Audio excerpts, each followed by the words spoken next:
इतकं परम पावन रत्न. आणि हे 9 दिवस स्त्री शक्तीचा जागर असतो, नारी शक्तीचा उत्सव असतो. म्हणून हिशोबात उपास धरी जा. कारण या भारत देशातल्या पवित्र लोकांची संकल्प आहे, या देशातली स्त्री बलवान असावी, शक्तिशाली असावी, सकुशल असावी. महिना महिना साबुदाणा खाऊन आथुरणाव पडणारी नसावी. आता दसरा झाला की यांचे हेमोग्लोबिन तपासा. 7 वर, 8 वर, 6 वर सगळ्या बायकांची भरती हॉस्पिटलमध्ये. मालकाने सप्ताहामध्ये 5-10 माणसं घरी जर चहा दूध घ्यायला आणले, दारात मालकाचा बूट वाजल्याबरोबर लागलीच बाईनं अंतरून सावरायचं, या या या चहा करू का दूध करू. नवऱ्याने 10-5 माणसं घरी नेल्या, हे कुठेच इकडे झोप द्यायली, हे गळून गेली. मग ती म्हणती चहा पाहुण्याला करा, मला जरा सध्या उठता येईन, पाजा तुम्हीच. अशी नवऱ्याची बेइज्जती करणाऱ्या तुम्ही नाहीत. हिशोबात उपास धरी जा. जगदंबेच्या पुढे साष्टांग दंडोत घाला. ती म्हणत नाही माझा उपवास धरा, साबुदाणा खा, शरीर खराब करा, असं जगदंबेनं सांगितलं नाही. जे उपास ज्ञानोबाराय तुकोबारायने सांगितले ते उपास धरायचे. भंगीरायनं सांगितलेले उपास धरू नका, मरून जाता. विठाला विठाला विठाला.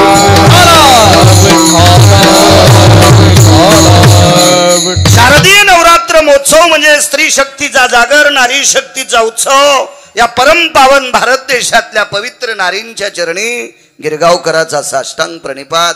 तुम्हाला कोटी कोटी शुभेच्छा देतो.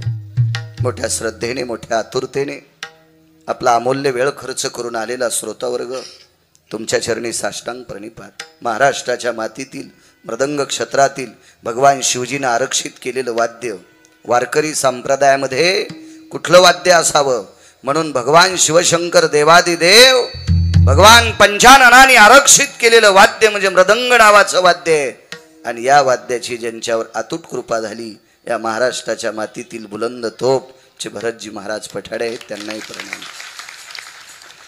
वारकरी संप्रदायात नाविन्यपूर्ण गोड अशा सुंदरशा चाली, गोडसा व्यासंग आहे, नित्यनेम असे आदरणीय मच्छिंद्रनाथ आप्पा वांगीकर, त्यांना सुद्धा मनपूर्वक प्रणाम करतो. तसेच उत्तरेश्वर बापू वांगीकर, त्यांनाही मनपूर्वक प्रणाम करतो. आमचे आदरणीय सदानंद गुरुजी, गोड गोड ज्यांचा आवाजावर प्रभुत्व आहे. आणि आमच्यात मी जिथं राहतो तिथलेच आमचे सोपान महाराज, त्यांचाही आवाज अत्यंत गोड मार्मिक आहे, त्यांना सुद्धा प्रणाम करतो. बाजूचे आदरणीय हरिभक्तीपरायण उद्धव महाराज, त्यांना सुद्धा प्रणाम. तुम्ही बेलूकर चाकूरकर, तुम्हालाही प्रणाम. आदरणीय स्वामीजी, या परिसरातलं अत्यंत मार्मिक, तात्विक, जुनाट, पारमार्थिक क्षेत्रातलं रत्न जुन्या लोकांना मानावं लागत असतं. कारण सांगू का, जी माणसं मोठ्यांना मानतात तीच माणसं मोठी होत असतात. आणि जी माणसं मोठ्यांना झिरकाडतात ती हरामखोर पोत्र्याच्या पण लायकीची राहत नाहीत. विठाला विठाला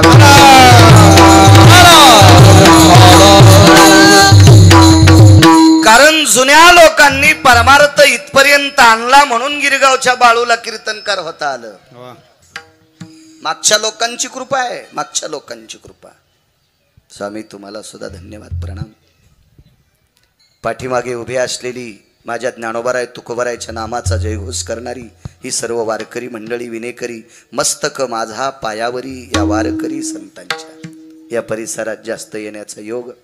आदरणीय वारकरी संप्रदायावर अतूट प्रेम करणारे बऱ्यापैकी महाराजांचं त्यांच्याकडे येऊ जाऊ असतं असे शिवाजी काका जगताप, त्यांच्यामुळेच जास्त येण्याचा योग या भागात येतो. काका सोबत आलेत, काकांना सुद्धा प्रणाम. सानप काका तुम्हाला सुद्धा प्रणाम. हरिभक्तीपरायण आमचे चैतन्य महाराज नागरे, त्यांना सुद्धा मनपूर्वक प्रणाम. उपस्थित बऱ्यापैकी श्रोतावर्ग आहे, तुम्हाला सर्वांना प्रणाम करतो. साऊंड सिस्टीम वाल्यांना धन्यवाद देतो. मी माझ्या अभंगावर येतो. विठाला विठाला.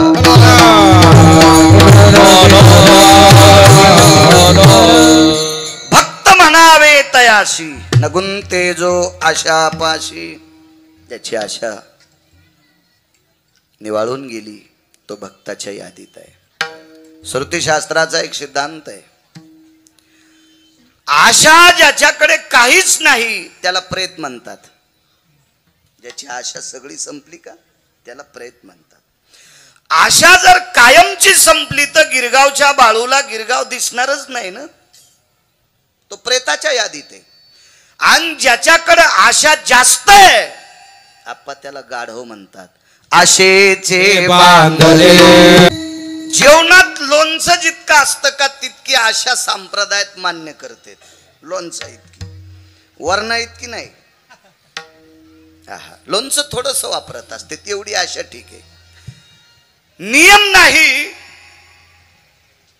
त्याला कुत्र म्हणले. नित्य नेमावीन अन्न खाये तो श्वान. नियम नाही त्याला कुत्र म्हणले ना. अति नियम ज्याच्याकडे त्याला गाढव म्हणले. मधल्या चौकटीत चलतो तोच परमार्थिक आहे. पंढरपुरातले मालक सख्या बहिणीकडे गेले. असावी आशा, असावी असावी. ज्याला आशा नाही त्याला प्रेत म्हणतात. प्रेतास्तितम यम यत सर्वान कर्मानाम विशुद्धो भय व्याप्तियाम नैराश्यस्तते वच. त्याला पोळीलं काय, जाळलं काय, गाडलं काय, कापलं काय, फेकून दिलं काय, वड्याला फेकलं काय, गंगेत टाकलं काय, काय कळतं प्रेताला? काही कळत नाही त्याला. आशा असावी मोजकी लोणचं इतकी. जगाचे मालक बहिणीकडे गेले आणि सांगितलं, ताई मला भूक लागली ग. ताई साहेब विटेवरच्या मालकाला म्हणतात, दादा माझा नित्यनेम राहिलाय रे. माझं स्नान होईल, माझा पूजापाठ होईल, माझ्या शरीराची चर्या होईल, आणि मग मी कुकर लावीन. तेव्हा कुकर नव्हतं म्हणा, आणि मग तुला जीव घालीन. मला सांगा, प्रत्यक्ष जगाचा बाप घरी आल्यावर पुन्हा कोणाची पूजा करते? बोट कापल्याचं निमित्त प्रसंग पहा भागवतातला, लक्षात येईल तुमच्या. अतिनियम नाही. अतिनियम ज्याच्याकडे तो गाढव आहे, आणि नियमच नाही त्याला कुत्र म्हणते. मधल्या मार्गात चालायचं प्रापंचिक लोकांनी. तुम्ही आम्ही सांसारिक माणसं आहोत, आपण मधल्या टप्प्यात चालायचं. आशा नाही असं म्हणायचं नाही. असावी असावी. आशाच जर नसेल तर उद्या रजिस्टर कोणाच्या नावाच्या करून देतात? तुम्ही कोणाच्या घरी म्हणून जाता? मधल्या चौकटीत. मालकानं असं सांगितलं नाही की सगळीच आशा फेकून द्या, पण इतकी आशा नसावी. आपलं रान मोठं करायचं आणि बाजूच्याच बारीक करायचं. इतकं रान रुंदिलं, इतकं रान रुंदिलं, डांबरावर ऊस लावला. हो, डांबरावर ऊस लावला, डांबरावर ऊसला. लावताना बरं झालं, पण म्हातारं मेल्यावर मडच बाहेर काढता येईना. तिरडी काढायलाच रस्ता ठेवला नाही. बाप मेल्याच्या नंतर तिरडी काढायला रस्ता ठेवत नाही. इतकी जागा कोरी तू. याला कुठं आशा म्हणत असते का? हे गाढवाच्या पलीकडची व्याधी. विठाला विठाला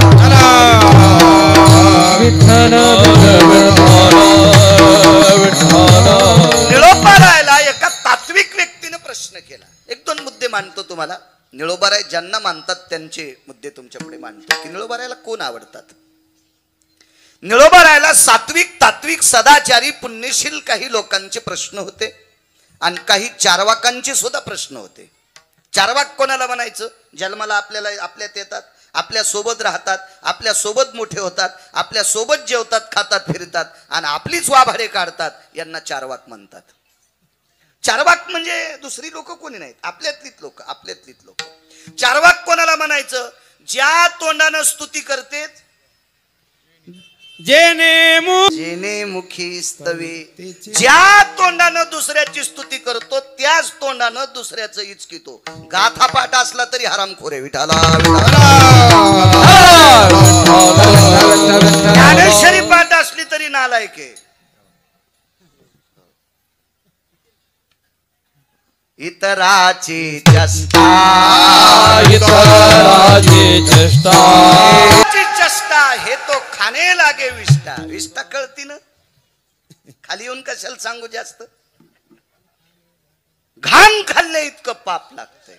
घाण खाल्ले इतकं पाप. याला चारवाक म्हणायचं. चारवाक.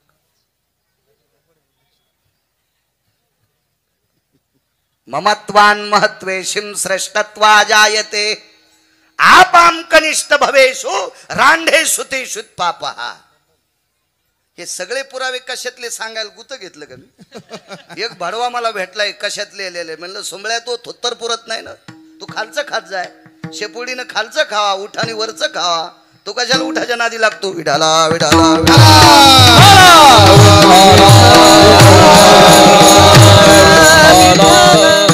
स्वतःला मोठं म्हणणं आणि दुसऱ्याला कनिष्ठ समजिणं.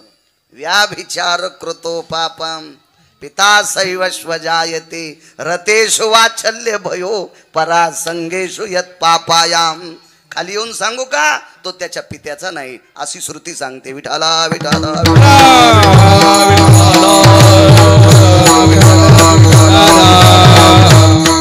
अशा चारवाकांनी सुद्धा प्रश्न केला की आशा संपलेली तुम्हाला आवडतात असे तुम्हाला पाहायला भेटले का? आणि सात्विकांचा सुद्धा प्रश्न. ते निळोबराय होते, ते काय गिरगावचा बाळू नव्हता बुटकभर पाणी घेऊन दुसऱ्याला आंघोळ घालणारा. ते निळोबराय.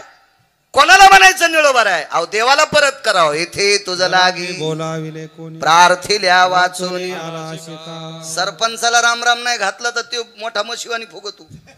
इथल्याला नाही म्हणालो आम्ही, मी आमच्या तिकडे सांगायलो. तिकडे गेल्यावर इकडे झटकायचे, दुसरे आणू तरी कुठून? ग्रामपंचायतच्या सदस्याला राम राम नाही घातला तर तो फुगतो, सोसायटीच्या मेंबरला राम राम नाही घातला तर तो फुगतो.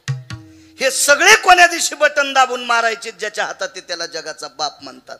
आणि त्याला सरळ सरळ येऊ नको म्हणणं किती राग येईल. पण नाही आला, कारण हे तत्वानं वागणारी लोक होती. ही ज्यांच्यात धमक आहे ते निळोबर आहे. हे चारवाकाला याला भेणारी व्यक्ती थोडीच ती. परत त्याला पाकिटाचा संबंध नव्हता ना, त्याच्यामुळे भीती नव्हती. यजमान नाराज होईल का, आपल्याला जाताना चाक आणील का, याची भीती तुम्हाला आम्हाला. त्याला काही गरजच नव्हती ना, त्याच्याकरता ती भीत नव्हती. निर्भीड माणसं होते. चारवाकालाही समाधान होईल आणि सात्विकाचं समाधान होईल असं उत्तर दिलं की मला ज्याची आशा संपली ती माणसं आवडतात. त्रेतायुगात पंढरपुरातल्या मालकाने एका मुलाचा बाप मारला. क्रता त्रेतायुगामध्ये पंढरपुरातल्या मालकाने एका सात्विक सदाचारी पुण्यशील मुलाचे वडील मारले. बाप वडील एकच ना, बोलण्याची भाषा वेगळी. वडील मारले. आई हुशार होती. आईनं सांगितलं, बाळा पंढरपुरातल्या मालकानी जरी माझ्या कपाळावरचं कुंकू पुसला असेल, म्हणजे तुझ्या बाबाला जरी मारला असेल, पण लक्षात ठेव झेंडा त्याचाच धर. बरं तू झेंडा त्याचाच धर. याला म्हणायचं आई सात्विक, याला म्हणायचं आई सदाचारी, याला म्हणायचं आई पुण्यशील. ती या भारत देशातली स्त्री होती. ती किती मोठ्या आहात माझ्या माईंनो, तुम्ही इतक्या मोठ्या आहात. त्या मुलाला भरत बुवा सांगणारी बरीच लोक होती. त्याला कमी लोकांना सांगितलं नसेल, आप्पा तू विटेवरच्या मालकाचा झेंडा धरू नको, असे बरेच लोक म्हणले असतील. बरेच जण म्हणले तुझ्या बापाला ज्यानं मारलंय त्याचं तू काय भजन करतोस, अशी सांगणारी लोक होती. पण त्याचा विश्वास त्याच्या आईवर होता. भक्त म्हणावे तयाशी याच्यावर बोलतोय. कोणाला भक्त म्हणायचंय? आणि आईच्या विश्वासावर ठाम राहिलेला पुत्र त्याच मालकाचा झेंडा धरला.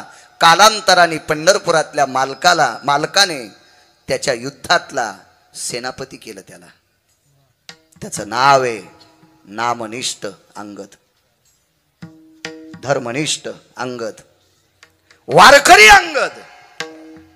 अंगदाला सेनापती पद देऊन टाकलं. वेगाच सांगतो भक्त म्हणावे तयाशी. सुवेळेच्या ठिकाणी पंढरपुरातले मालक म्हणजे प्रभू रामचंद्र सुवेळेच्या ठिकाणी 18 पद्म वानर 72 कोटी रीत 56 कोटी गोलांगुळ हे सगळे घेऊन तिथं पोचले. उद्या युद्धाला 1-2 दिवसाला सुरुवात होणार आहे. चर्चा विनिमय झाला, मीटिंग लावली. त्या बैठकीमध्ये मारुतीरायाला आमंत्रित केलं. माझ्या पैठणच्या मालकांच्या उकोक्तीनुसार निष्ठावंत वारकरी योनी जन्मला मरकट वैष्णवा माझी अतिश्रेष्ठ हनुमंत मनावया कनिष्ठ ऐसा पापिष्ट कोण आहे. मालक सांगतात पैठणचे, तो वैष्णवा माझे अतिश्रेष्ठ, अशा नामधारकाला त्या बैठकीत आमंत्रित केलं आणि त्या नामधारकाला मारुतीरायांना विटेवरच्या मालकांनी प्रभू रामचंद्रांनी सांगितलं, हनुमंत जी प्रभू जी जी जी जी. अरे निकषांती असं तय झालंय की रावण काही सीतेला देत नाही. रगिले रावण, रगिले रगिले. रावणाच्या 14 गोष्टी तपासा, त्याच्यातली एक गोष्ट तपासा, रावणासारखा बुद्धिवादी व्यक्तीच नव्हता कोणी. मी नाही सांगत, एकीकडे रावणाची निंदा करणारा मीच आहे बरं, पण सांगतो ना यादी, तुम्हाला सांगतो यादी. इतका बुद्धिवादी रावण, इतका बुद्धिवादी रावण की रावण इतका चतुर होता, त्यानं 127 विद्वान जवळ ठुलते. 127 विद्वान, त्याच्यापैकी 1 नंबरचा विद्वान होता, त्याचं नाव होतं तत्वकुंभ. या तत्वकुंभाने 14 विमान तयार केलते. विद्वान किती असेल लक्षात घ्या. आईसाहेब बसल्या त्यावेळेला बिभीषणाची मुलगी टाळ्या वाजून नाचत होती, टाळ्या वाजून, म्हणजे तिचं अंतःकरण आनंदानं तल्लीन झालं. तर सीतेने विचारलं, हे काकाशी मिली बघत आहेस, तू चुलत्याशी मिळालेली आहेस, तुझा काका बाहुबळानं या विमानात बसून मला लंकेत घेऊन जातो आणि तू नाचती. ऐक म्हणले सीते, काळजी करू नकोस, राम जिवंत आहेत म्हणून नाचायले. तर सीतेनं सांगितलं, मला धरताना तू रडत होती, विमानात टाकल्यावर हसतीस, असं तुला काय कळालं? कोणी निरोप केला राम जिवंत आहेत? ऐक म्हणे सीते, मैत्री नव्हती ना, अरे तुला बोलत होती त्रिजटा. त्रिजटा सीतेला आव जाव कधीच बोलली नाही. रामायणात बघू नका, वेगळ्या पुराणात घुसा, मग लक्षात येईल तुमच्या. त्रिजटेनं सांगितलं, सीते तुझ्या कपाळावरलं कुंकू जिवंत आहे, तुला कळालं कसं? मला कळत नाही म्हणे, विमान सांगते. या विमानाला विधवा स्त्रीचा पाय लागल्यावर विमान जळून जाते, आणि तू बसल्याच्या नंतर विमान जळत नाही, याचा अर्थ तुझे मालक जिवंत आहेत. काय विद्वान असेल आप्पा तो विमान करणारा? काय विद्वान असेल तो? त्याचं नाव आहे तत्वकुंभ. तेव्हा अर्थशास्त्रात एक नियम होता, ज्याला मोठं व्हायचं का त्यानं चांगल्याला आपल्याकडे बोलवा, आणि चांगले जर आपली लायकी नसल्यामुळे आपल्याकडे येत नसतील तर आपण चांगल्याकडे जा, आपण चांगल्याकडे जा. रावणाची लायकी होती याच्याकरता त्यानं चांगली आणली, आपली लायकी नाही ना, एवढी लोक आपल्याकडे बोलवायची, आपण त्यांच्याकडे जा. मोठं झाल्याशिवाय राहतच नाही. पण आपलं नेमकं कसं होतं माहितीये का? कुत्र्याला नाद असतो हातीला भोकायचा, कुत्र्याला नादच असतो हत्तीला भोकायचा, पण कुत्रे कधीच डसत नाहीत. कुत्रे बी हुशार असतात, हत्तीला डसलं की आपण बोचरे होतो. हत्तीची त्वचाची इतकी स्वामी कठीण असती, कुत्र डसलं की त्याच्या त्वचेत घुसलेले दात पुन्हा वापस येतच नाहीत. कुत्र बोचरच होत. भुंकोनिया श्वान लागे हत्ती पाठी. जीवी मोठ्यांकडे जात नव्हता, मोठे विकत घेतले त्यानं, मोठे विकत घेतले. रावण इतका चतुर आहे. रावण भक्तिसूत्रात मर्मज्ञ होता. मी नाही म्हणायचं, काशीतले मालक रावणाला मानित होते, काशीतले मालक रावणाला मानित होते. तुमच्या विद्वत्तेला भरतबुवा लोक मानतेत म्हणून 3 जिल्हे ओलांडून इथं आलात ना. तुमच्या गायनाला आप्पा, बापू, सोपान, सदानंद गुरुजी, बाजूचे महाराज, तुमच्या विद्वत्तेला सन्मान आहे म्हणून इकडे आलात ना, म्हणून किंमत आहे ना. एरवी कोण किंमत दिली असती? ही झाला आपला प्रश्न. रावणाच्या विद्वत्तेचा आप्पा इतका सन्मान होता, इतका सन्मान, ज्या गावाची वास्तुशांती करायला रावण बलीला, त्याच्या विद्वत्तेवर काशीतले मालक इतके प्रसन्न झाले ते गावात देऊन टाकलं. वास्तूच्या पूजेला बलील तर रावण, वास्तूच्या पूजेला, आणि मंत्र आवडले त्याचे, मंत्र आवडले.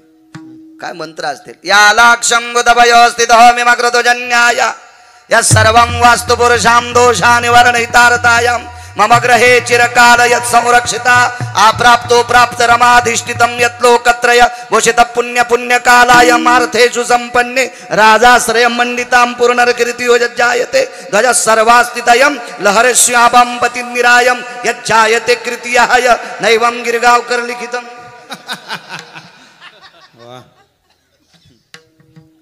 या सगळ्या गोष्टी या लंकेत पदार्पित व्हावा.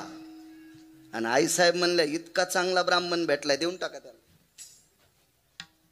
बुद्धिवान कमी असेल रावण? एवढी बुद्धी रावणाची तल्लक. बऱ्यापैकी गोष्टी आहेत रावणाच्या, पण वारकरी संप्रदायानं रावण बेदखल केला फक्त एकाच गोष्टीमुळे.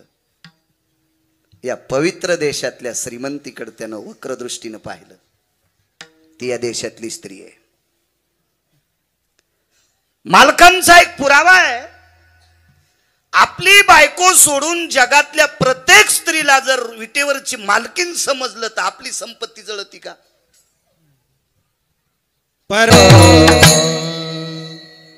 पराविया नारी रखुमाये समान मानिलिया धन काय वेचे. आणि या परीक्षेत रावण नापास झाला. बाकी रावणाची एकही परीक्षा कोणी तपासायचीच नाही, इतका रावण श्रेष्ठ. आणि तो रावण त्याला शिष्टाई करता पंढरपुरातल्या मालकांनी अंगदाला पाठविलत. अंगद परत आले, देवाला सांगितलं, तो ऐकत नाही. म्हणून विटेवरच्या मालकानं मीटिंग घेतली आणि मारुतीरायाला सांगितलं, तो बेटा सीता देत नाही आणि सीता नेल्याशिवाय मी राहत नाही. सीता नेल्याशिवाय मी राहत नाही आणि तो देत नाही. याचा अर्थ तो मरेपर्यंत सीता देणार नाही. आणि विटेवरचे मालक म्हणले, बेट्याला मारीन पण सीता नेईनच. त्याला मी मारीन पण सीता घेऊन जाईल. मग राजकारणात साम दाम दंड भेद या गोष्टी चलत असतात. यानं तिकडं उडून जाणं, त्यानं तिकडं उडून येणं, हे चलत राहत असतं. चलत पहिल्यापासून चलत आलंय. एक उंदीर दुसऱ्या उंदराच्या बिळात गेला बर का. हा वर चढ उंदीर असल्यामुळं तो बिळ सोडून पळू लागला बर का. पण पळत असणाऱ्या उंदरानं सांगितलं, तू काळजी करू नको, आपला पहिला वाद होता, आता भांडण नाही, आपण दोघं मित्र झालो. आता दोघं मिळून आपण चांगले चांगले पोते टोकरू बर का.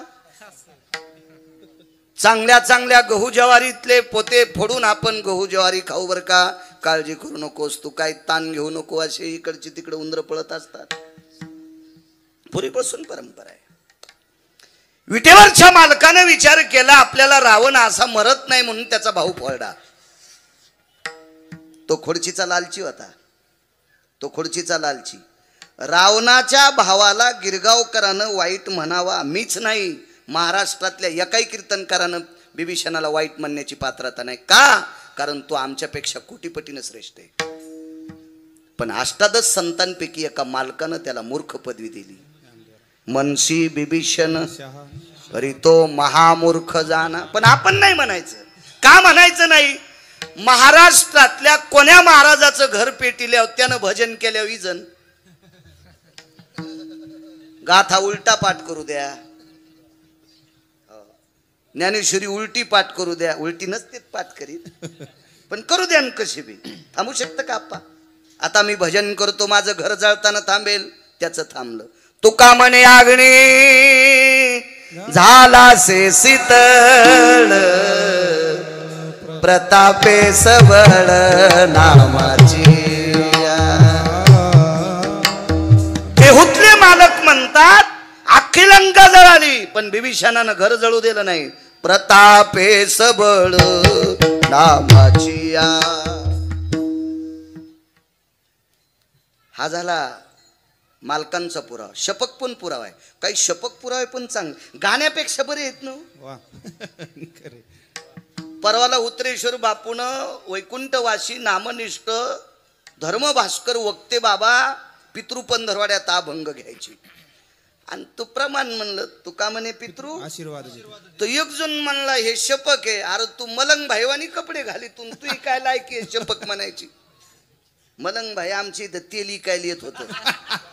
मुसलमान होतं मलंग भाई ते लिकायला म्हणल्यावर कपडे कसे असतील आणि अशा मलंग भाईवानी कपडे घालीतून ते यायचं इचकू लागला. मी म्हणलं मुकाट्या बस दुसऱ्याचं जास्त इचकिणाऱ्याला बायकोच्या साड्या धुवाची वेळ येत असती. विठाला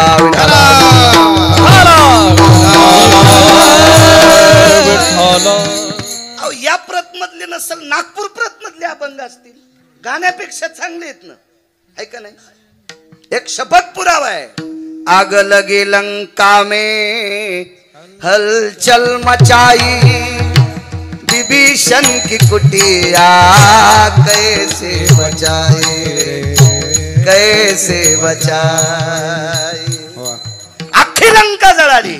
इथं मालकाचा पुरावा पोषक प्रतापे सबळ नामाची देऊतले मालक सांगतात नामाच्या बळावर भजनाच्या बळावर त्यानं घर जळू दिलं नाही. म्हणून आमच्या सारख्या कीर्तनकारांनी विभीषणाची चेष्टा करायची नाही. ती मालकाची ताकद आहे म्हणती अष्टादश मालकांपैकी या विभीषणाला फोडलं प्रभू रामचंद्रांनी घेतलं. पंढरपुरातल्या मालकांनी जवळ मीटिंग बसली. भक्त म्हणावे तयाशी हे सांगत होतो मला ऊसाला पाणी देताना गवत उपटायचा नाद आहे म्हणून लांबत नाही तर आता लोक तर 2-4 पुरावे आणले असते.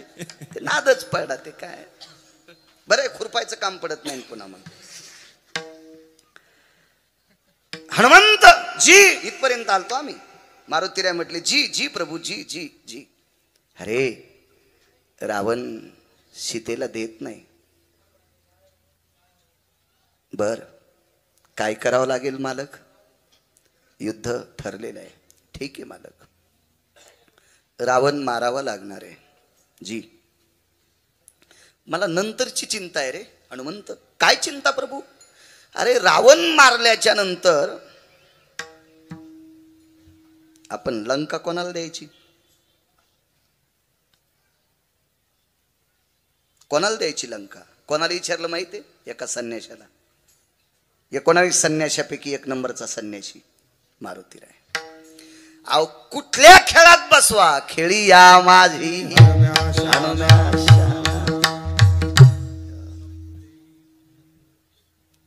अहो एका बाईनं अमृताचा साठा केलता. तिने सूर्याकडे अशी बोट वाजून चुटकी वाजली. हे तेजो कांती भास्करा ललाटम प्रपटले भय सौभाग्य प्रदायिनी अर्जितम कुमकुमम ललाटस्तते वचम यत्तेजो भय कांती सौभाग्य प्रदायिनी. जोपर्यंत तुझा प्रकाश आहे तोपर्यंत हिच्या कपाळावरचं कुंकू कोणी पुसणार नाही. अमृत होतं तिच्याजवळ. ती चंद्रसेना नाव आहे. तिचं नाव चंद्रसेना. कोणाला म्हणायचं संन्याशी. मालकावर अतूट प्रेम करणाऱ्या बाईच्या दारात मारुतीराय लोळत होते. जिने तेज कांती प्रसन्न केला त्या चरणावरे लोळला ते पिऊस संचय ठेला चंद्रसेना मनती तियेला. पियूष म्हणजे अमृत. नवऱ्याची सेवा करणाऱ्या बाईच्या पायाखालची माती आपल्या अंगाला लागावा इतकी पतिव्रता स्त्री श्रेष्ठ असते. महाराजाला काजू टाकून दूध देती आणि नवऱ्याला टायमाला भाकरी देत नाही अशी बाई ज्या भागात आहे त्या भागात पाऊस कमी पडतो. आणि वालीचा पुत्र माझा झेंडा धरतोय. माझ्या पक्षाचा सेनापती आहे. वालीला बोलवता का. म्हणले बोलून आणतो मी पण कसा करता. काही नाही म्हणले. रावण मारल्याच्या नंतर लंका आपण वालीला देऊ. बिभीषणे नंतरचं पाने नंतरचं आपण अंगदाला देऊन टाकू. तर मारुतीरायानं सांगितलं प्रभू सेवके करावे सांगितले काम या न्यायानं मी भक्त म्हणावे तयाच्या. मी जातो अंगदाला बोलायला पण अंगद लंका स्वीकारणार नाही. अगोदर लक्ष्मणजी थोडेसे तापले. लक्ष्मण तापणं स्वाभाविक आहे ना कारण तो अवतारच त्यांचा होता ना. स्वभाव असतो. लक्ष्मण अवतार शेषाचा होता. तुम्ही दाबण्यासारखा सर्प असला त्याला असं काळी न करा. आमच्याकडे मोतीराम महाराज रंगनाथ गुरुजी मारोतराव महाराज यांच्या नंतर वैकुंठवासी नथुराम बाबा केळकर झाले आपल्याकडे. आणि नथुराम बाबा केळकर म्हणायचे असं प्रमाण दिलं की कोटीची नोट. दाबण्यासारखा सर्प जरी असला तरी थुत्तरवरी करीतो म्हणून शेप टिकून मारित नाहीत. कोणी कोण हाणते मराठवाड्यातली भाषा आहे ती. सापाला थुत्राकून हाणतेत, इंचाला शेपटीकून हाणतेत आणि आप्पा बचर बचर करणाऱ्याचे दात पाडतात. माणसं हुशार आहेत, कोणाला कुठं मारावं लक्षात येते. शेषाचा अवतार लखनलालजी थोडासा अंश येईल ना, रागावले. पण कोणावर रागावले माहितीये का? ज्याच्यामुळे यांची भावजई भेटायली त्याच्यावर रागावली. प्रभू रामचंद्राने स्थाप स्थाप स्थितेषु यत् प्रसन्नो वदनं भया रसना प्रिया सगर्भेषु यत्तापस्वीयति जायते. लखन, आपलं जर काम साधवायचं असेल तर ह्या संन्याशावर तापू नको बरं का.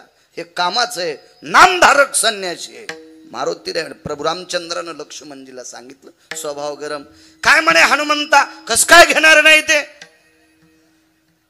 तू म्हण त्याला घे म्हणून लंका. मारुतीराय म्हणले, लहाने मालक म्हणजे लक्ष्मणजी, तुमच्या आग्रह असतो मी म्हणण्याचा प्रयत्न करतो, पण माझे सुद्धा शब्द मातीत जातील याच्याकरता अपमान करून घेणं नको. मी काय अंगदाल म्हणत नाही. बोलव इकडं. बोलून आणतो म्हणले. अंगदाल सांगितलं, अंगदा, मालकांनी, लहान्या मालकांनी, मोठ्या मालकांनी तुला बोलवलंय, तुम्ही चला ना. नाही म्हणे, तूच जाय बाबा, मला कशाला, मी संन्याशी माणूस, मागणं पुढं फुफुटा उड, तू संसारिक जाय बापू, तुला बोलवलंय, जाय तू मध्ये. आणि मग अंगद आतमध्ये गेल्याबरोबर दोन्ही मालकांना प्रणाम केला. भक्त म्हणावे तयाशी. प्रभू रामचंद्राने जवळ घेतला, अंगदाच्या पाठीवर थाप टाकली. काय नशिबवान लोक असतील, देव त्यांच्या पाठीवर थाप टाकीत होता. आणि असायला पशु होते, वानर होते, पाला खाणारे होते, पण विटेवरचा मालक थाप टाकली पाठीवर थाप. अंगदा जी जी. अंगदा एक बोलू, रावण थोडा मगरुरीला आलाय रे. तुझ्यासारख्या सात्विक माणसानं समजून सांगू नाही, तो काय ऐकत नाही. त्याला फार बोललो, फार बोललो. तुम्हाला एक माहिती आहे का, कुत्र्याला किती चोंबाळा, एका माणसानं कुत्र्याचा गुण बदलण्यासाठी सोन्याची पालखी तयार केली. 10-5 मिनिटं कीर्तन शिल्लक करू आज, काय ताण नाही. सोन्याच्या पालखीत कुत्र बसिलं, त्याचे दुर्गुण जावा. स्वान शिबिके त्याचे भुंकणे राहे उगले. पण ते भुकतच ना, दुसऱ्याला पाहिल्या भुकतच. रावणाला 4 शिव्या दिल्या पुराणानं. सुनिश्चैवस्ते यत्लंकेशायाम एकम आनदम सुनियायाम दशेश्वाननायाम स्वानस्तते यक्रियो. जाबालीचा पुरावा आहे रामायणात ना काहीच. खूप रामायण पाहिलं पण म्हणतात गिरगावकरांनी कशातलं सांगितलं, ऊसातलं. दुसरं पुराण बघा जा, खूप पुराण आहेत, खूप खूप पुराण आहेत. हे 10 तोंडाचं स्वान आहे, ते चबर चबर बोलते, ऐकत नाही, ते ऐकत नाही. मग त्याला मारावं लागेल. मी तर त्या दिवशीच मारित होतो प्रभू, पण मला तुमचा आदेश नसल्यामुळं मी इतक्या रागात आलो की त्याचा मंडप 80,000 खांबाचा खांद्याला चिटकून आलता. अंगदाच्या 80,000 खांबाचा मंडप हानोटी खांद्याला चिटकून आला. पुन्हा जागच्या जागेवर ठेवून द्या, कारण मालक म्हणले आपण चांगल्या माणसाला देणार आहे, त्याला राज्याला मंडप असावं का नाही, उघडं कसं द्यायचंय. काय चाणक्य असेल तो अंगद. आणि अंगदा तो रावण मारल्याच्या नंतर लंका तुला द्यायची.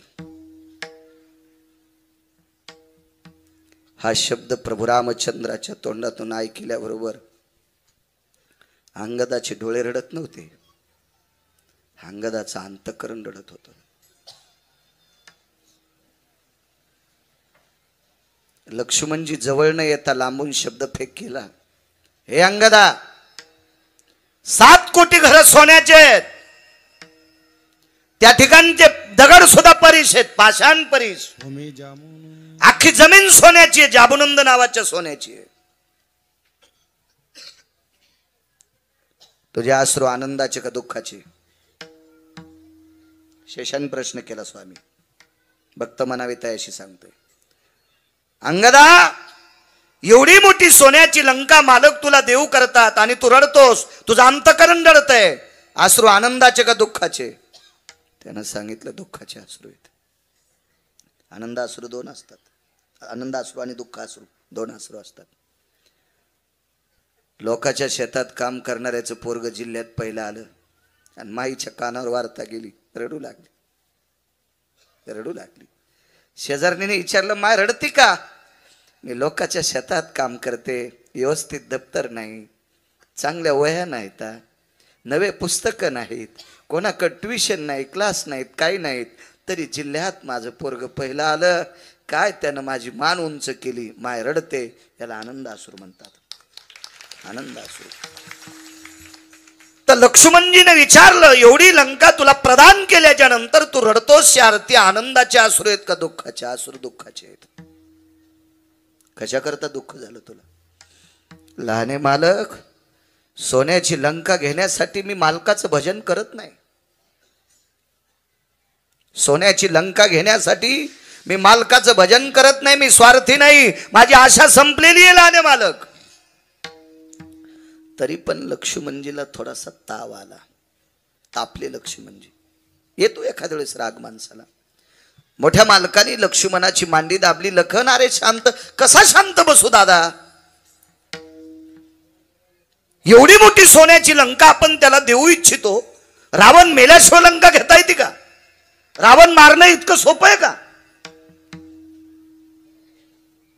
आणि त्याला मारून आपण सोन्याची लंका देतो आणि तरी म्हणतोय हा रडतोय, मला दुःख वाटतंय, मला आवडत नाही. नेमकं काय? शेवटी अंगद होता.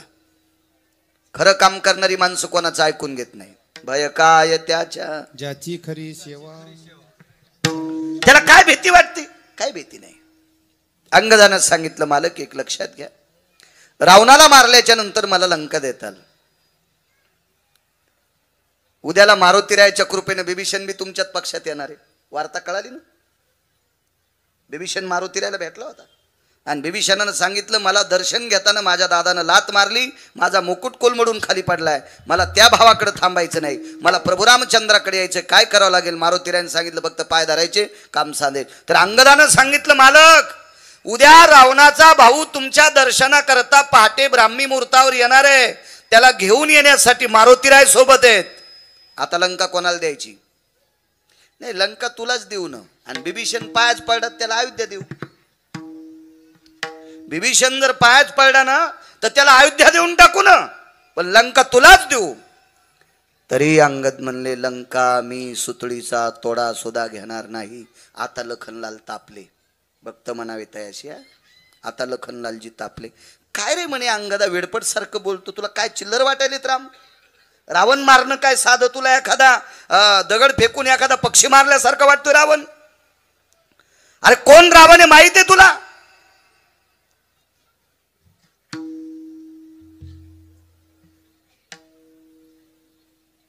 अंगदानं सांगितलं, रावण मला बऱ्यापैकी माहिती आहे, लहाने मालक तुम्हालाच माहित नसावा. पण अंधारात बोलले बरं का अंगद, लोकायत नाही बोलले. अंधारात बोलल्यामुळं जरसा काही राग नाही आला. बायकोनं मालकाचं चुकलं तर दार लावून आतमध्ये म्हणायचं, अहो असं नसतंय बाई, तुम्ही काहून असं करता, असं नका वागू, आपली मुलगी लग्नाला आली, आपला मुलगा नाशिकला शिकायला आहे, तुम्ही असं बुटा हरपून येत जाऊ नका. असं कुठं म्हणायचं? घरात. पण ह्या येड्यावानी करता, अक्कल गहाण ठोली का काय? बुटाडा हरपून येतात, लोकांच्या बाय ऐकत ढोसून येतात लोक. आणि काय होतं लोकांना जे गिन्ने केल्यानं? शहाण्याबाईनं आपली प्रतिष्ठा आपल्या घरात झाकावा, तिला पतिव्रता म्हणतात. आपलं वाण उघड करत नाही तिला पतिव्रता म्हणतात, आणि आपलं वाण दुसऱ्याच्या दारात नेऊन सांगती तिला अवदासा म्हणतात. 7-8 जणी नवऱ्याला नीट बोलत नाही. तुम्ही उभ्या राहा पटकन, लवकर उभ्या राहा, लवकर, माग बघूत नका तुम्हीच.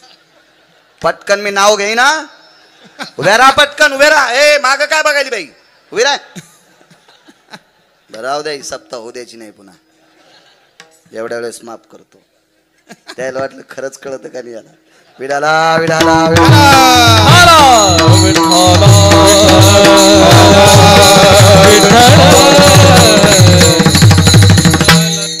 वा. अंगद म्हणले, प्रभू रावण किती माहित आहे हे मला चांगलं माहित आहे. एखाद्या वेळेस तुम्हालाच माहित नसेल तर लखनलालजी म्हणले मला म्हणतो का असं, पृथ्वी माझ्या डोक्यावर आहे. पृथ्वी कोणाच्या डोक्यावर होती? शेषाच्या. लक्ष्मण कोण होते? शेष होते. पृथ्वी माझ्या डोक्यावर आहे. इथं चिमटा घेतला बरं अंगदानं. मग पृथ्वी जर तुमच्या डोक्यावर आहे तर मग सीताई साहेब कुठे होत्या? लंका पृथ्वीच होती ना. मग पृथ्वी जर तुमच्या डोक्यावर आहे तर लंका अशोक वाटिका कुठे होती? पृथ्वीवर. मग पृथ्वी तुमच्या डोक्यावर असताना अशोक वाटिका पृथ्वीवर असून तुमची भाऊजाई कुठे आहे तुम्हाला पत्ता नव्हता आणि तरी तुम्ही आमच्या नाकात काड्या घालता. कोण म्हणाले? शेषाला वानर बोलायले. वानर वानर वानर बोलायले. वानर वानर. प्रभू रामचंद्रान मांडी दाबली. शांत बसणं. तुला किती वेळचं म्हणतो? काय शांत बसू म्हणे? जाऊ द्या बरं. सीताई साहेब कुठं होत्या नाही कळाल्या, पण लंका देणं इतकं सोपं आहे का? ऐकायला नाही मालक. ऐका ऐका. लंका तर घेतच नाही, पण तुम्ही लंका देणं चिल्लर गोष्ट आहे. चिल्लर. लंका घेणं माझ्यासाठी चिल्लर आहे. चिल्लर. आता लक्ष्मणजीला राग आला आणि म्हणले कशी काय रे लंका चिल्लर? ऐका म्हणे, लंकेचा राजा रावण, या रावणानं एके दिवशी माझ्या बाबाला एक शब्द चुकीचा वापरला होता. तो मात्र रामायणात आहे. तो बघा ना घरी गेल्यावर. खापक्या मोबाईल तुम्हाला भेताडासारखे, मला तरी तसा नाही. इचकान ते जरसा मोबाईल, त्याच्यावर कळल रावण काय म्हणला होता अंगदाला. तर वालीला एक शब्द चुकीचा वालीच्या अंतःकरण तुटेल असा रावणानं शब्द वापरला. म्हणून वालीला राग आला आणि रावणाची भुरकुटी धरली डाव्या हातानं, आणि डाव्या हातानं उजव्या हातात रावण बगलात दाबला. तर 4 समुद्राच्या आंघोळी होस तर रावण खाली पडलाच नाही. मोठ्या बैलाच्या काशीत एखादा गोचिडा असतो का, तसा गोचडा सारखा रावण वालीला वाटत होता. मग रावणापेक्षा वाली श्रेष्ठ का वालीपेक्षा रावण श्रेष्ठ? रावणापेक्षा 28 पटीनं वालीची ताकद मोठी होती. मी सांगत नाही, वैकुंठवासी माधव महाराज मगर म्हणायचे 28 पटीनं ताकद वालीची मोठी. बगलात घेतलं. अंगद हा प्रभू रामचंद्राकडे बघत नाही भरत बुवा. अंगद पाहत होता स्वामी लखनलालजीकडे. लहाने मालक, लंकेचा राजा रावण जर माझ्या बाबाच्या बगलात होता आणि माझ्या बाबाचा जर लंकेवर डोळा असता, दुसऱ्याच्या धनावर डोळा असता, तर टमाट दाबल्यासारखा रावण बगलात सुरा केला असता. कोणी? वालीनं. मग लंका कोणाला भेटली असती? वालीला. माझे बाबा गेल्यावर कोणाला? लखनलालजी म्हणले तुला. मग ऐका, मी अशा बापाचा मुलगा आहे की जे दुसऱ्याच्या धनावर त्याचा डोळा नाही. मी अशा पित्याचा मुलगा आहे की ज्याचा दुसऱ्याच्या धनावर डोळा नाही. आणि भजन मालकाचं करावं आणि लंका स्वीकारावी. मी तो अंगद नाही, मी तो अंगद नाही. हा प्रसंग सांगत असताना निळोबरायचं अंतःकरण असं थरथर पुलकित होत होतं. आणि निळोबराय चारवाकाला आणि श्रुतीशास्त्राला सांगतात, या संप्रदायामध्ये विटेवरच्या मालकाचं भजन करणारे लंकेला लाथ आणणारी माणसं अंगद आहेत. मला ती भक्त आवडतात. म्हणून पहिलं बुलंद तोफीत महाराष्ट्राला लाभलेले गान कोकिळा. वा वा. नाही स्वीकारली अंगदानं लंका. भक्त म्हणावे तयाशी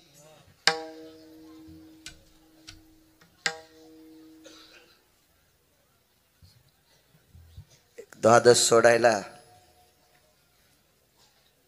पंढरपुरातली मालकीने एका वारकऱ्याची तो होती.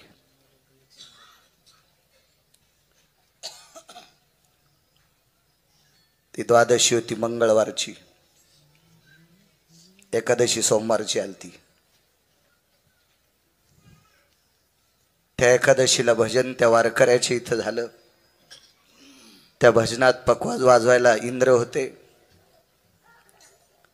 भजन म्हणण्यासाठी भगवान शिवशंकर होते, नारद होते, तुंबर होते, सांब म्हणजे शंकर होते. रात्रभर एकादशीचा जागर झाला.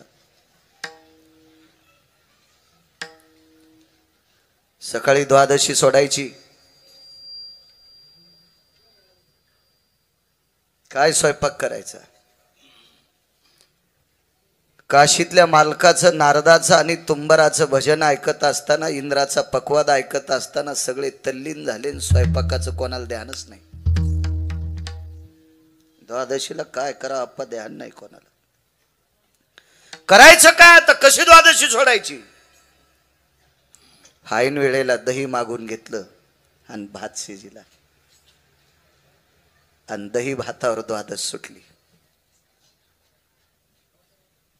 भगवान शिवशंकर जेवले, गिरिजा माता पार्वती आईसाहेब जेवल्या, ब्रह्मदेव जेवले, सावित्री आईसाहेब जेवल्या, इंद्र जेवले, शची जेवली, इंद्राची पत्नी शची, जयंत जेवले, जयंती जेवली, नारद जेवले, तुंबर जेवले. हे जेवताना बघायला पैठणचे मालक होते. हे सगळे लोक जेवत असताना पाहायला कोण होतं माहितीये? पैठणचे मालक होते. सगळे जेवल्याच्या नंतर चोखोबाराय बोरीच्या झाडाला हात दिलं. भक्त म्हणावे तयाची. उदाहरण क्रमांक 2. दारात बोरीचं झाड होतं, त्या झाडाच्या बुंथ्याला हात दिला. धर्मपत्नी जवळ आल्या. नाव होतं सोयराबाई. धनी काय वाणी असेल हो. धनी धनी शब्द उच्चारला. धनी धनी. नवऱ्याला धनी म्हणणार बाई आहे का? तिने हातवरी करा, तिच्या चपलाची पूजा करतो मी. किती कीर्तनकार फोकल्यावर सुधरता तुम्ही. पहिली गोळी मला घाला. गुणाला किंमत आहे, देखाव्याला किंमत नाही. बाईनं मालकाला धनी हा शब्द म्हणत असताना जीभ वाकत नसल, तुमच्या जिभेला वेल्डिंग झाली नाही, वाकू द्या, पण मालक म्हणी जा ना. जी स्त्री आपल्या मालकाला आदराचा शब्द टाकती, त्या स्त्रीला पंढरपुरातला मालक हृदयात ठेवतोय. सोपा परमार्थ आहे. सोपा सोपा सोपा. आपलं काखात कळसन गावाला वळसा. बिनगी बघला तर जे अख्ख्या बायाली विचारायली मै कळशी पाहिली का? ए द्वारका, तू ह्याच बघलात कळशीन, तू काय दुसऱ्या बायाली विचारायला? काही माणसाला चष्मा घालून रिकाम्या टायमात वरी घालायचा नाद असतोय. असं वरी नेतेत न डोस केला. आणि पप्याच्या माईल म्हणला, ए मा चष्मा कुठे? ती म्हणली, बाई तुम्ही कुठं ठेवतात? 2 रट्टे दिले पप्याच्या माईला. ती तशीच उठली की माहेराला निघून गेली. महिनाभर ह्यो सप्तेत धुंडू लागला. मग जाऊन सासूच्या पाया पडा, सासऱ्याच्या पडा, मेहण्याच्या पडा आणि पप्याच्या माईच्या पडा. म्हणला तुझ्या पाया पडतो, सप्तेशिवाय काही थाराच नाही. ती म्हणली, मारलंच कस काय? मा चष्मा विचारला. मग तुमच्या डोक्याला होता ना.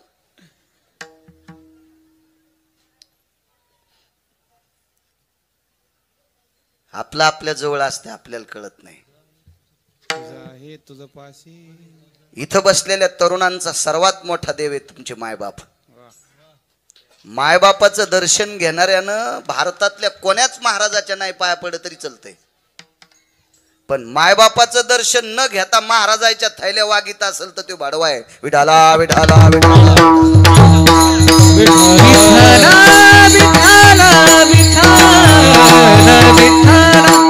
चोंभाळे चोंभाळीत असते. आपलं काम साधण्यासाठी चोंभाळे जवळ धरीत असते. पण त्या महाराजाला पण नरकाला जावं लागेल. आप्पा जो मायबापाची सेवा न करता महाराज जर त्याची सेवा करून घेत असेल तर महाराजांना सांगायचं, तू सगळ्यात मोठे देव तुझे आई वडील आहे. सकल तीर्थाची जे का जाण माता पितरे. आई वडिलांची सेवा कर, मग तू आमची थैल्या उचल. सगळ्यात मोठा देव तुमचे ते. असो धनी हा शब्द वापरला. साधी बाई हो, साधी बाई. धनी शब्द वापरला. काय सोयरा, मालक आणि मालकीन जेवायच्या राहिल्यात. चोखोबरायनी बोरीच्या झाडाला हात ठेवला. जवळ सोयराबाई गेल्या आणि छपराच्या पलीकून जगाचा बाप उभा आहे, पलीकून जगाची मालकीन गेली. काय काम? काही नाही म्हणे, आजच्या द्वादशीला आपल्या पंक्तीला चोखाला बसवायचंय. काय निर्णय गोड. चोखा जी मालक जी जी या इकडं बसा इथं. चोखोवर आहे म्हणतात मालक, द्वादशी तुम्ही सोडा, तुमच्या पात्रातला उरलेला दही भात आम्ही प्रसाद म्हणून घेऊ. खांदा दाबला विटेवरच्या मालकाने. बस चोखा, बस बस बस. माझ्या मंगळवेढ्याच्या मालकाला चोखोबरायला खाली बसवलं आणि विटेवरचे मालक बाजूला बसले.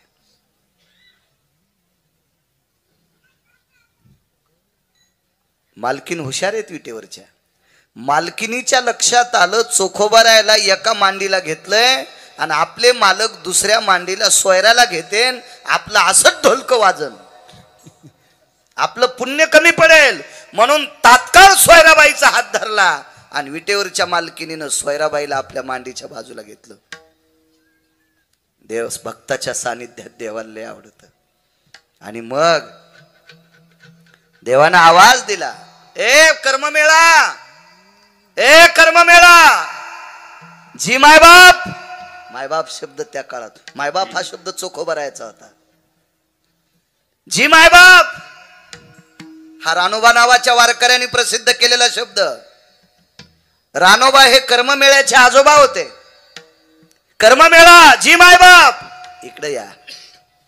चोखोबरायला आरोतुर आणि चोखोबरायच्या मुलाला विटेवरचे मालक आव जावं, या कर्ममेळा, या इकडे, या या या या या. कारण सांगतो, रानोबा कळाल्यावर भजन करीत होते. चोखोबरायला बापाची परंपरा म्हणून भजन करता आलं, पण चोखोबरायला झालेला मुलगा झाल्या झाल्याच भजन करीत. उपजता कर्म, उपजताची कर्ममेळा वाचे विठ्ठल सावळा. जन्माला आल्याबरोबर विटेवरच्या मालकाचं नाव जीवेवर. कुठं बसलं जेवताना माहितीये? कर्ममेळा मांडीवरी. मालकांचा पुरावा आहे आप्पा. जेवत असताना, द्वादशी सोडत असताना विटेवरच्या मालकांनी चोखोबराय मांडीच्या जवळ घेतले आणि चोखोबरायचा पुत्र मांडीवर घेतला आणि पहिला दह्याचा आणि भाताचा घास स्वतः खाऊ घातला आणि उष्ट्या बोटानं मग भात आपण खाल्ला. एक जण म्हणला, गिरगावकराच्या गोळ्या संपल्या असतील का? त्या काळात अस्पृश्यता किती होती बघत होतो आपण. आपल्या सगळ्यांच्या जन्माच्या अगोदर अप्पा तुम्ही असताल, बापू तुम्ही, सोपान, सदानंद गुरुजी तुम्ही, तुमच्या लहानपणी अस्पृश्यता जास्त होती. तुमच्या लहानपणी विशिष्ट प्रकारच्या, काका तुमच्या पण लहानपणी थुकायचं असेल तर गाडग्यात थुकावं लागत होतं भरत बुवा. मग 700 वर्षापूर्वी किती अस्पृश्यता असतील? गिरगावकराच्या गोळ्या संपल्या असतील. विटेवरचा मालक चोखोबा सोबत कसा जेवल आणि चोखोबाचा मुलगा मांडीवर घेऊन त्याला भात कसा खाऊ घालील आणि त्याच्या उष्ट्या बोटानं आपल्या तोंडात भात कसा घालील? त्याला म्हणलं, सुमळ्या माया गोळ्या नाही संपल्या. मी काय तिथं पाहला नव्हतो, पण विटेवरचा मालक चोखोबराय सोबत जेवला हे पाहण्यासाठी पैठणचे मालक होते. एका जनार्दन, गिरगावकर म्हणे नाही, एका जनार्दनी आयसे चोखे याचे मात, जेवे पंढरीनाथ त्याचे घरी किंवा त्याचे सवे. मालक जेवले, पैठणचे मालक सांगतात. बर पैठणचे मालक सामान्य अधिकारी 36 वर्ष जगाचा बाप त्याचे कपडे धुवाला, एवढ्या अधिकाऱ्यांचं वाक्य. जेवण आटपलं, आईसाहेब घरी आल्या, मालक घरी आले.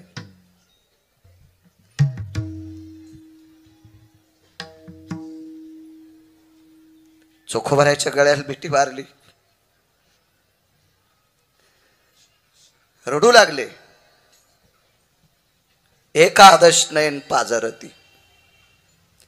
ज्या वेळेला पंढरपुरातले मालक आणि चोखोबराय मिठी मारतात आणि विटेवरचा मालक चोखोबरायच्या खांद्यावर डोकं टाकून ज्या वेळेला धाय मोकलून रडतो, हा प्रसंग पाहिल्याच्या नंतर काशीतले मालक एकादश म्हणजे 11 डोळ्यानं रडत होते.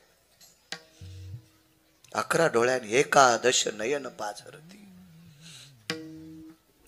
हेतू चोखा. भगवान आले रावळात. आईसाहेबाने विचारलं, मालक का रडता, का रडता, कशा करता रडता तुम्ही? विटेवरच्या बालकाला सांगितलं, सोयरा पहाटेच्या प्रहरी भजन चालू असताना एकदा चोखोबाराय उठून गेलते. तुला माहिती कशाला गेलते, कशा करता गेलते? एका श्रीमंताची गाय मृत्यू पावली होती आणि ती मेलेली गाय उजडायच्या आत त्याच्या दारातून लांब ओढून नेऊन टाकायची होती.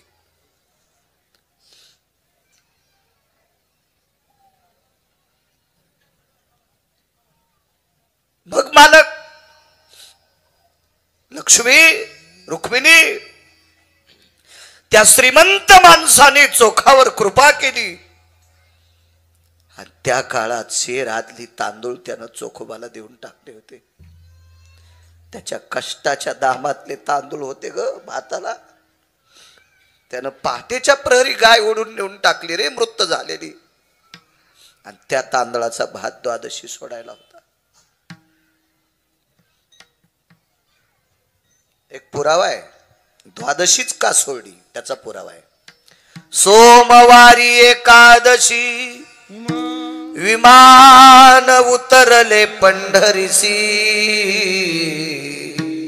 विमान उतरले पंढरीसी, ती एकादशी सोमवारी, सोमवारची एकादशी. सोयरा ही परिस्थिती आहे चोखोबाची. मालक ध्यान काही त्यांना घेत नाही, ते घेत नाहीत.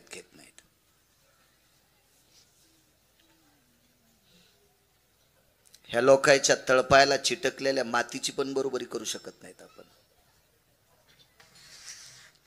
काही लोक त्यागाच्या गप्पा हाणतात, पैसे ठरीत नाहीत आणि कमी दिल्यावर दुसऱ्या बार तारीख घेत नाहीत.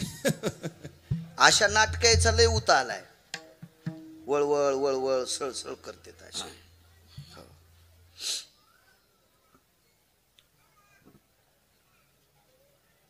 ते चोखोबार आहे. आई साहेबांना सांगितलं मालक मी चोखोबाला श्रीमंत करू का? पेटेवरचे मालक म्हणले शांत बस, शब्द वापस घे. मला नाही करता आलं, तू कोण करणार?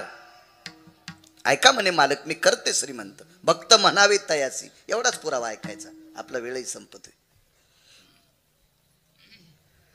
आई साहेबांनी देवाचं न ऐकता गरुडाला सोबत घेतलं. गरुडाला आवडत नव्हतं बरं रुक्मिणी सोबत आई साहेबासोबत जायचं, कारण गरुडाला माहित होतं मालक जे सांगते ते खरं. देव चतुर किंवा चतुरा तो शिरोमणी, गुण लावण्याची खाणी, मुकुट सकळामणी, धन्य तुझी विठोबा.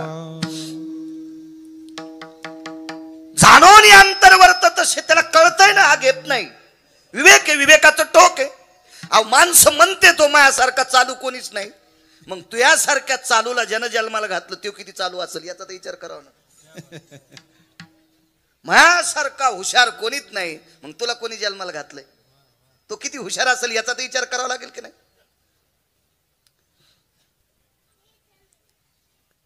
आई साहेब ऐकल्या नाही. 9 वेळेस लक्ष्मी आई साहेब विरोधात गेल्या देवाच्या. 9 वेळेस. भारतात अशा 27 स्त्रिया आहेत, एकदा बी नवऱ्याच्या विरोधात नाही. त्याच्यापैकी एक रावणाची बायको, रावणाची पत्नी विरोध सांगू नवऱ्याच्या विरोधात. त्या बाईचा पोटचा मुलगा मृत्यू पावला, त्याचे तुकडे झाले 3, भुजा पडली दारात, डोकं पडलं प्रभू रामचंद्राच्या पक्षात, हे शरीर पडलं युद्धभूमीत. आणि डोका आणण्यासाठी मंदोदरीनं नवऱ्याला विचारलं मालक मी जाऊ का डोका आणायला प्रभू रामचंद्राच्या पक्षात? जाऊ नकोस. नाही गेली. आताची बाई असती तर काय म्हणली असती, मेल्या तू अक्कल गाण ठुली का रे, मग पोटचा गोळा मेलाय रे, त्याचं डोकं आणायला चालले रे. हे तर लय साधा शब्द वापरलाय, लय पलीकडे बोलली असती हल्लीची बाई. नाही गेली बाई, नाही गेली बाई.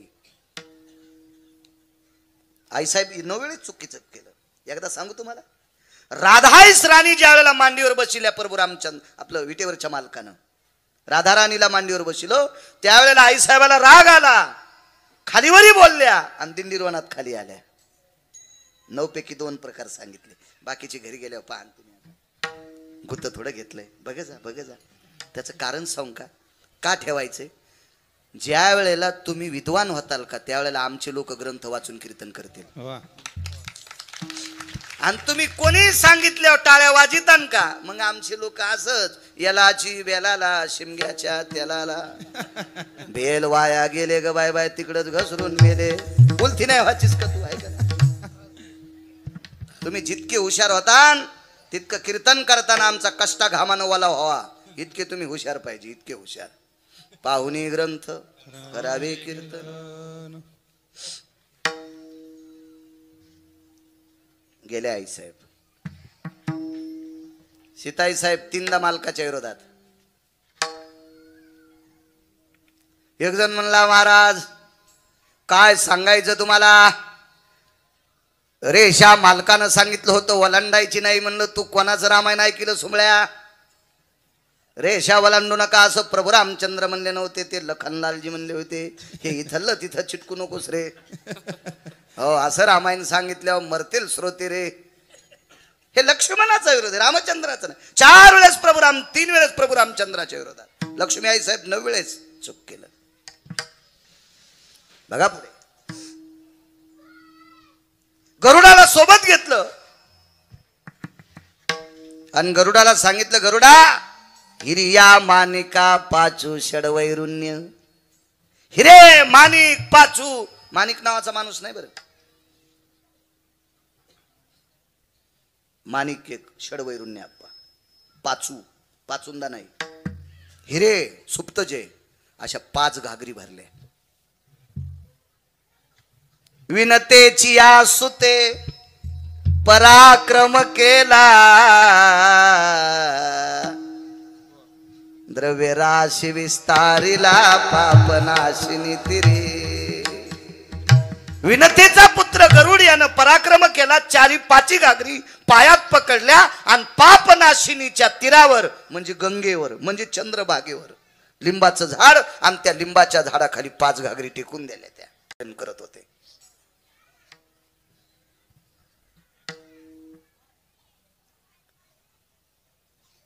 चोखोबाराय अंत्यविधी करून आले.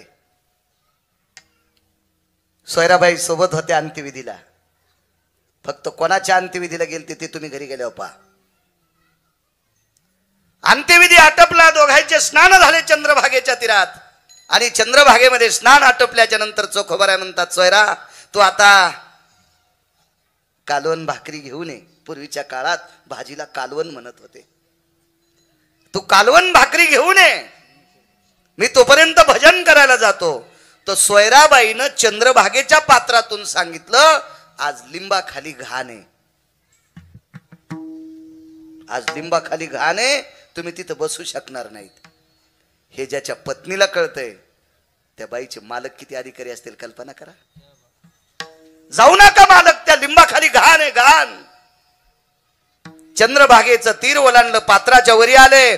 पाहतात तर षडवैरुण्याच्या 5 घागरी बसले पडलेल्या आहेत, टेकलेल्या आहेत तिथं. गरुड आकाश मार्गाने पाहत होता. आईसाहेब महालात येतात. चोखोबाराने लिंबाचा त्याग केला. 3ऱ्या दिवशी लिंबच वाळला. 3ऱ्या दिवशी लिंबच वाळला. लिंबच वाळला. भगवान म्हणतात लक्ष्मी चोखोबाराला श्रीमंत केलंस. हो, ते जिथं भजन करते तिथं मी 5 घागरी नेऊन ठेवल्यात. त्याच्यातली 1 घागरी इकली की 9-10 जिल्हे घेता येते तिकत. तुला माहिती आहे चोखोबाराने घागरी घेतल्या का म्हणून? नाही, गरुड निरोप घेऊन येईल. बोलव ना गरुडाला. 3रा दिवस आहे. गरुडा आवाज दिल्याबरोबर गरुड वापस आले. बिना पाण्याचं ना 3 दिवस आकाशातच. मालकीने सांगितलं बघ नाही तर गिरगावचा बाळू घागर नेईन. नाही, आमच्यावर घेतल्यावर लय खसखस पिकली. तुम्ही लय तुकाराम महाराजात चुलते आहेत का? तुम्हाला गाव झाल्यावर तुम्ही नसती घेतली का? हो ना, आपल्यावर घेतलं की अशी खसखस पिकत यायची उगी. म्हणून गरुड आकाशात आहे. द्रव्य सत्पात्री दिलं पाहिजे. सर्वाभूती द्यावे आणि द्रव्य पात्र पैसे कोणाला द्यायचे नाही. एक जणानं कपडे वारकऱ्याचे होते. वारकरी नाही, कपडे महाराजाचे होते. पण महाराज कोणते बी असू शकते, पण वारकरी कोणी नसू शकते. हे लक्षात ठेवा. महाराज कोणते असू शकते, महाराज कोण्या बी देवाचे असू शकते, पण वारकरी कोणाचे बी नसते. इतकं लक्षात ठेवा. मग महाराजाचे कपडे घातल्यामुळे एक जणानं 100 दिले आणि त्यानं 69 रुपयाची पेली. आणि घरी जाऊन पप्याची माय मारली, पाप कोणाला? 100 रुपये देणाऱ्याला. म्हणून द्रव्य पात्र विचार द्रव्यानी कन्या येथे कुलकर्म